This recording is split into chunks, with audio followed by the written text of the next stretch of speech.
Hello, I was not planning on doing a video tonight, but I found something so good that I could not pass up.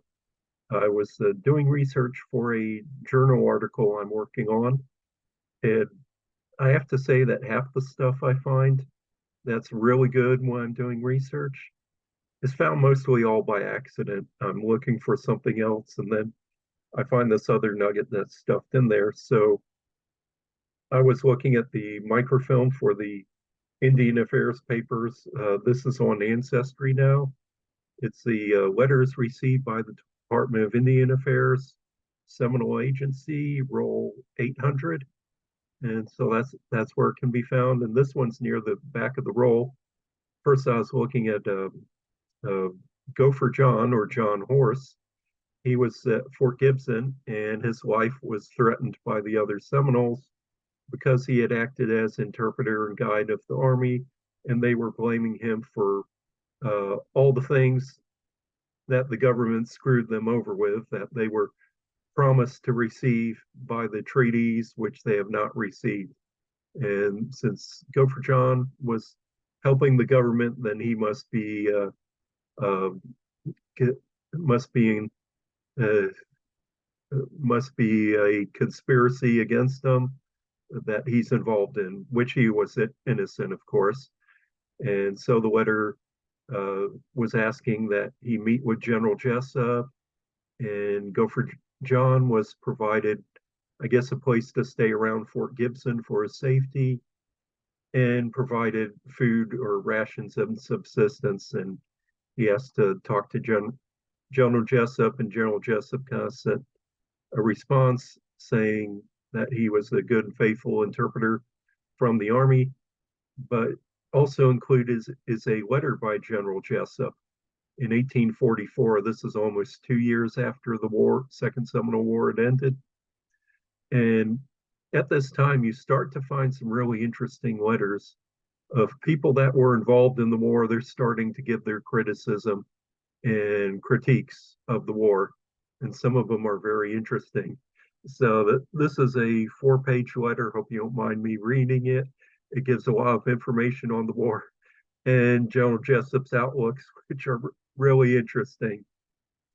Uh, to give a background of what General Jessup's saying, the Seminoles, of course, they had the Treaty of Moultrie Creek with the United States that established the Seminole Reservation in the center of Florida, and the government only uh, considered it a temporary measure until the Florida Indians could be moved out west to Indian Territory. So in 1832, the United States government negotiated with the Seminoles the Treaty of Payne's Landing, and basically said, you think Florida's been good, we got an even better place for you where nobody's going to bother you, where you're not having trouble with settlers. It's called Indian Territory or Arkansas Territory out west. Now we call it Oklahoma. And they said and they got the Seminoles, some of the chiefs to sign it. And the United States says, uh, now, just to make sure you agree to the treaty or like the land, we're going to send a delegation of chiefs out west to view the land that we've reserved for you, and then you can report back to the chiefs, and we'll see where it goes from there. So the Seminole delegation went out west, about 6 or 7, and I think they included like Alligator and Abraham and pretty much most all the chiefs you'd probably recognize. And when they got to Fort Gibson, it was a little delayed.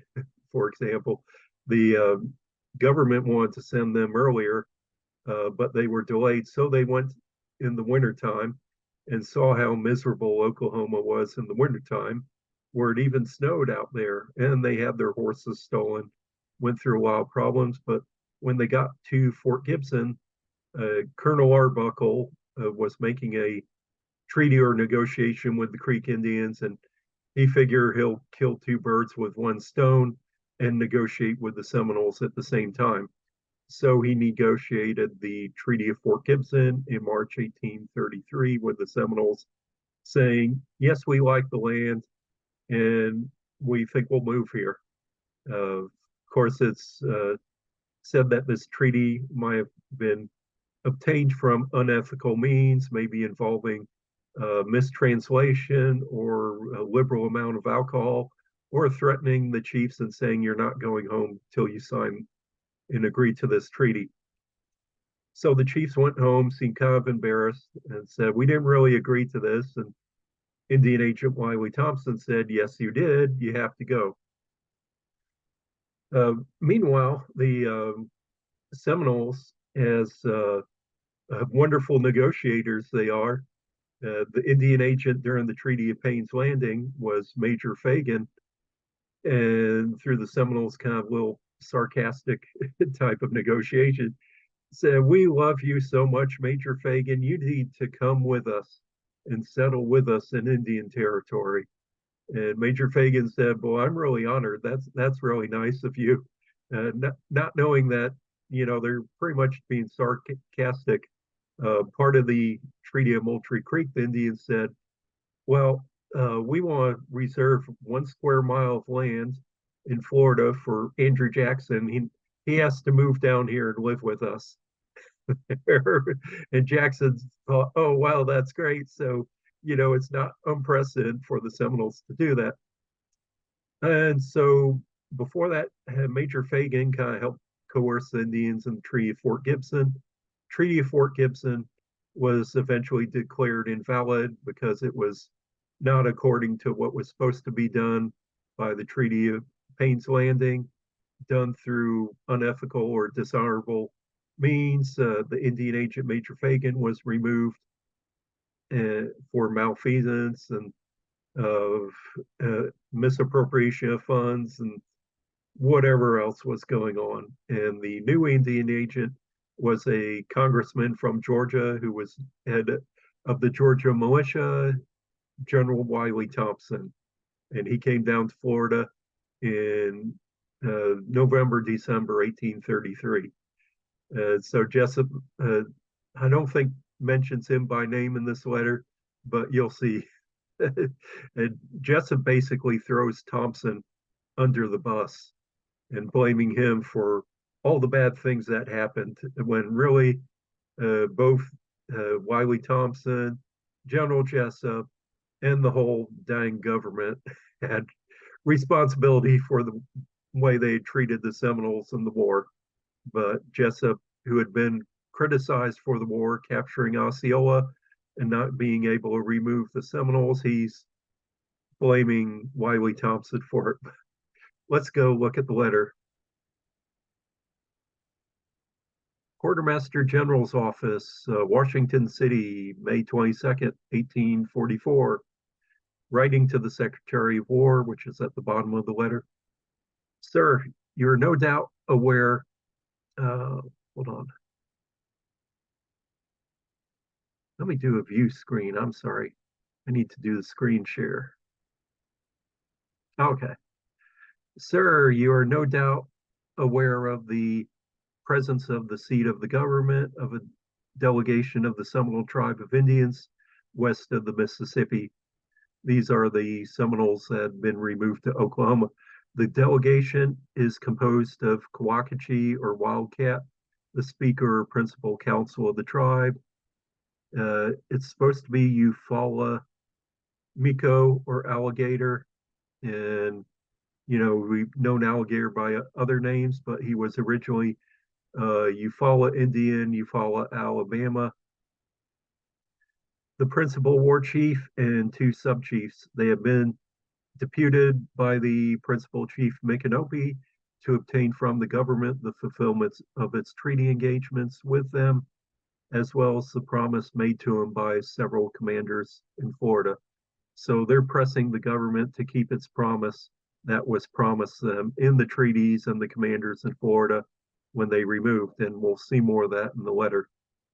By the 4th article of the treaty with the Creek Indians, entered in at Fort Gibson on the 14th day of February, 1833, it is stipulated that the Seminole tribe of Indians are to have a permanent and comfortable home on the Creek lands, that they are to be located on some part of the Creek country by themselves, The locations be selected by the delegate commissioners who signed the said treaty, and if further appears from the second paragraph of the treaty with the Seminoles entered into at Fort Gibson on the 20th of March, 1833, that the said commissioners under authority of the fourth article of the treaty aforesaid designate and assign to the Seminole Indians for their separate future residence forever attractive country lying between the Canadian River and the North Fork thereof, and extending west to where a line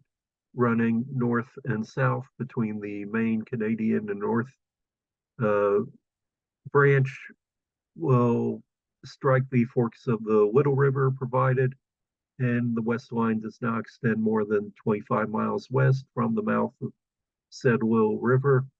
And the Seminole chiefs then present on the part of the tribe declared themselves well satisfied with the location provided for them by the commissioners and agreed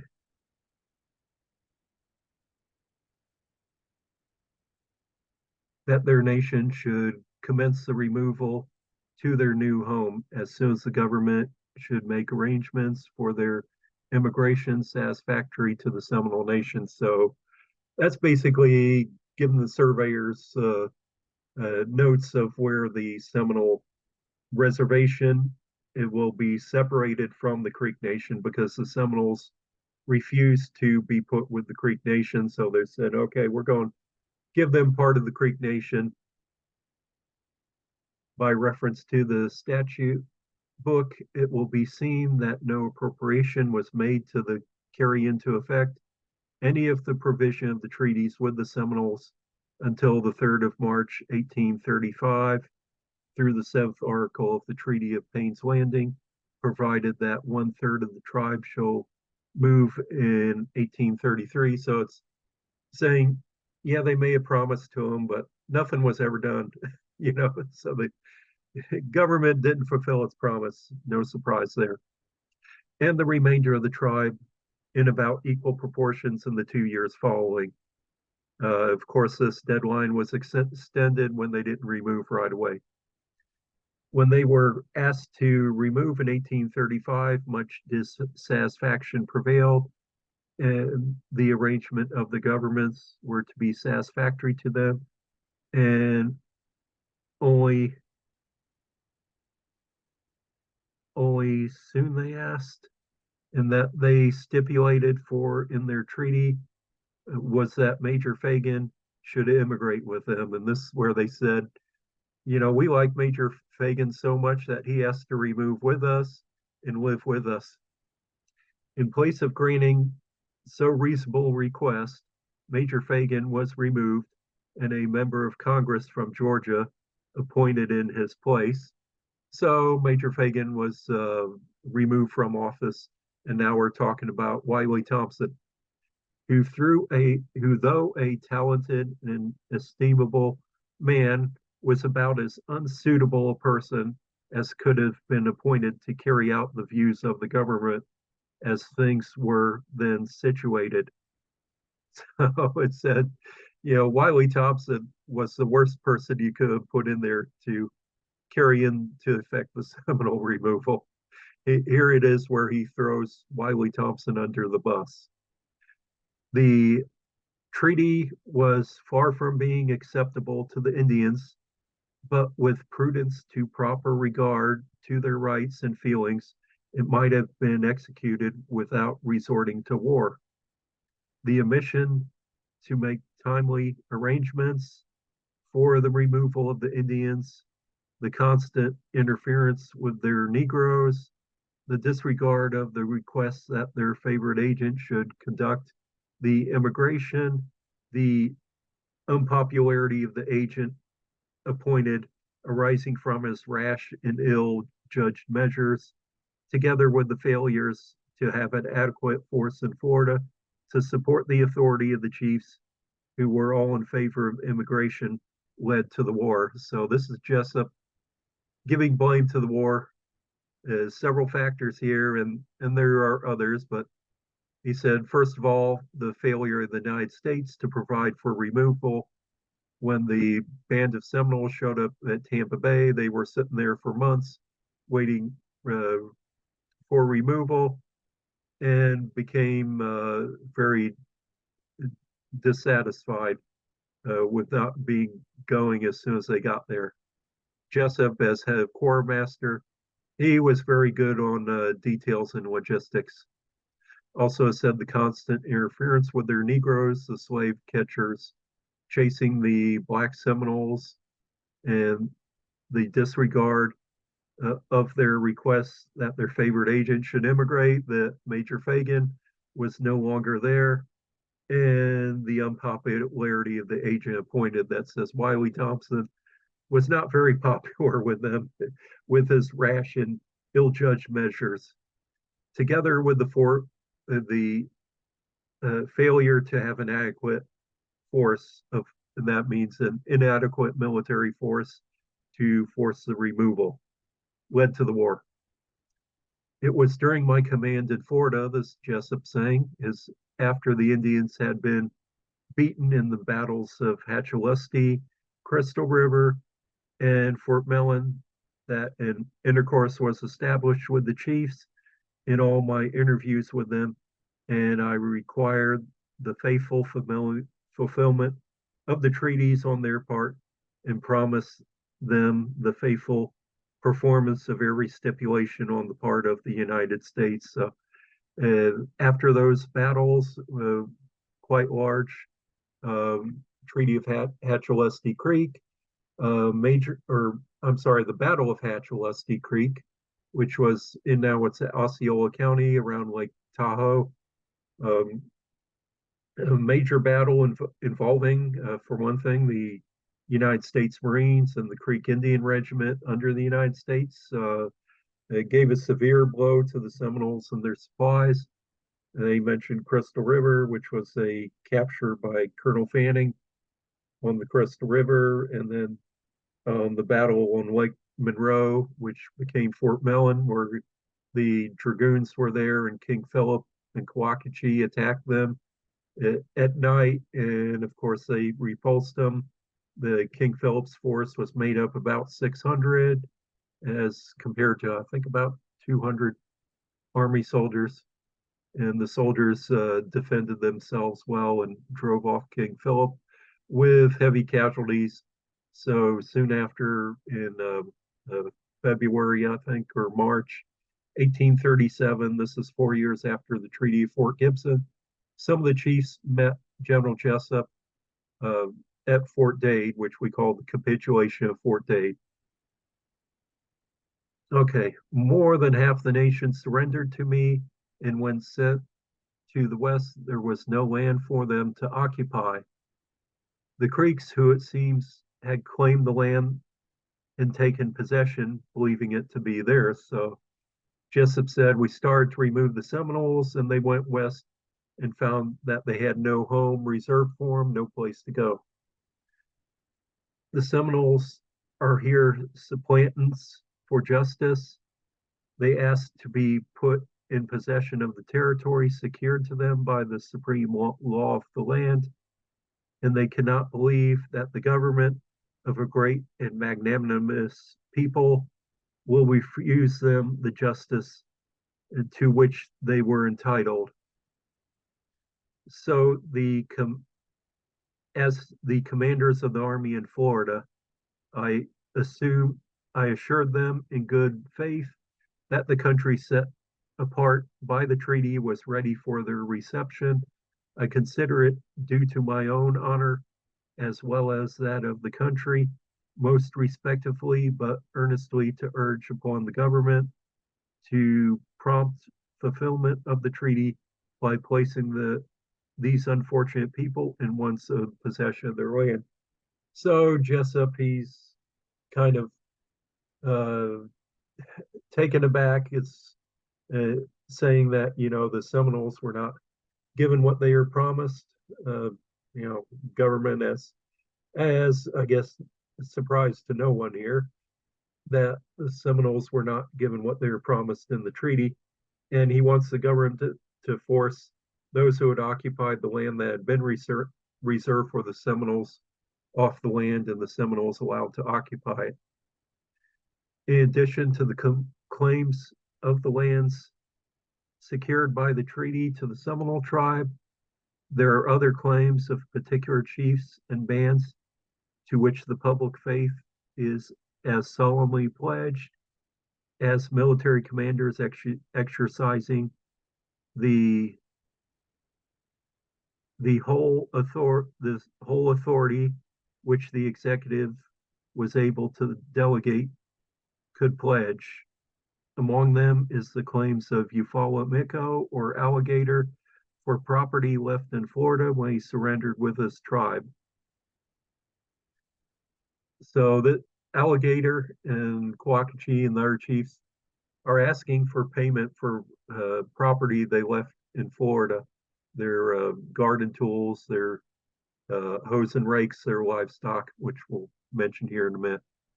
The Battle of Lochahatchee, that's the Battle of Waxahachie, fought on the 24th of January, 1838, by the Division of the Army under my immediate command, with the Seminoles under their chiefs, Tuskegee and Halicajo, the last battle in Florida where the Indians appeared in force, led to the conference with those chiefs, which resulted in the immediate and positive surrender of their slaves and the conditional surrender of their bands. Well, it was not such voluntary. What is after the Battle of Waxahachie, the Seminoles and their black allies, black Seminoles, whatever you want to call them, about 500 Seminoles and about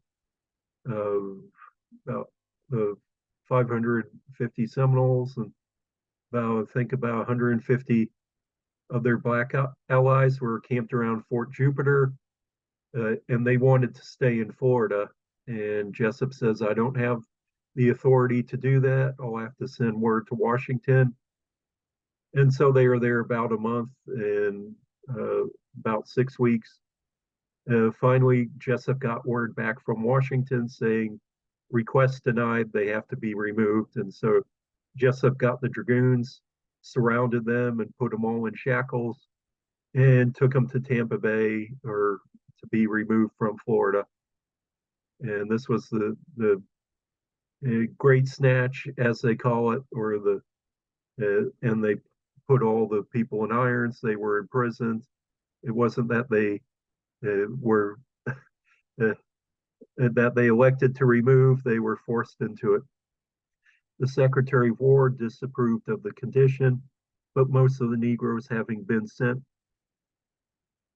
had been sent off on their way to the west, and the remainder intending to follow. The chiefs informed me of their determination to accompany their Negroes. Sorry, I had to get a drink there. Several of the bands that had not surrendered when I received the decision of the War Department, the War Department's disapproval,